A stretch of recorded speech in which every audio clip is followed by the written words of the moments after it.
Когда они приходят оформлять заявление в 1 класс, бесконечно объясняем: пишите заявление, крымско-татарский язык, язык обучения. Наше население, молодежь в частности, как-то так, имеется в виду молодежь, это родители в основном 83-85 год рождения, я уже к ним обращаюсь больше, потому что при Келелер приходят дедушки, бабушки, они говорят: мы пытаемся, но они не хотят.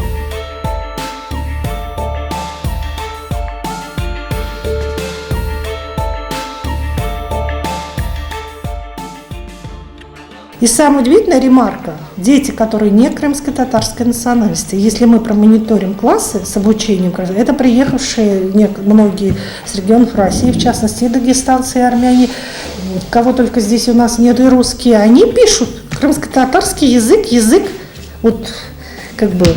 обучение. Как у нас там говорит Карина, Армен и Святослав, они говорят лучше, чем крымские татары. Это парадокс.